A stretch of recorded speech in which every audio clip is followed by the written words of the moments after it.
Welcome to Environmental Science class. We are lucky enough to have a garden that we are allowed to work in. The garden is a privilege and can be a dangerous place if you mess around. To be as respectful and safe as possible, here are a few rules that you need to know. Rule number 1. Watch where you step. Don't step in the plant beds or on the water lines. Rule number 2. Place all tools lethal side down, so that in case someone steps on them, they won't get hurt. Rule number 3. Use the right tool for the job. Don't try to trim hedges with a machete. Rule number 4. Be careful of the cement pieces around the garden. They are original, and we don't want to damage them. And last but not least, don't leave the garden without telling Leah. Now for some tools. First, we'll start with our cultivators. This is the small hand cultivator. It's used to turn up the soil and to take small weeds out.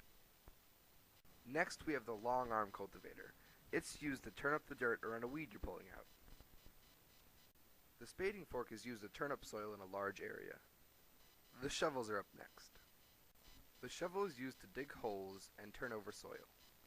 The trowel is used to dig a small hole or to dig under a weed.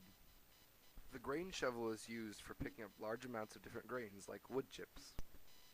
Now comes the rakes and the hoes. The lawn rake is used to pull debris out of grass. The bow rake is used to pull debris out of a plant bed.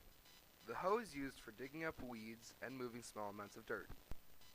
The weeding hoe is also used for taking out weeds. Now we'll talk about the shears. The hedge shears are used for trimming and shaping the hedges. The bypass shears are used for trimming thick plant stems, not to be confused with the lopping shears, which are for thick woody stems. This is the blade of the bypass shear. This is the blade of the lopping shear. The garden shears are for smaller, more precise cutting. The bulb dibble is used to take a chunk of the soil out so that you can plant a bulb. The weeder is used for taking out weeds. This is the compost. It is broken down plant matter that has good nutrients for growing plants. This is the mulch. It's used as a top layer for your soil so that weeds won't grow through. These are wood chips. They are used for building walkways through the garden. Irrigation is up next.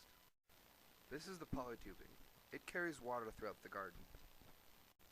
This is the drip line. This is where we connect all of our soaker lines and drippers. The soaker line is used for watering plants evenly. It has tiny holes in it that water sweats through. These are drippers. You connect the drip line to them and water slowly drips out. This is a compression coupling. It's used to connect two pieces of drip line. These are barbed connectors. They connect the soaker lines to the drip lines.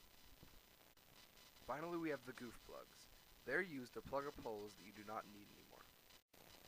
Thanks for watching, and remember, be safe and have fun.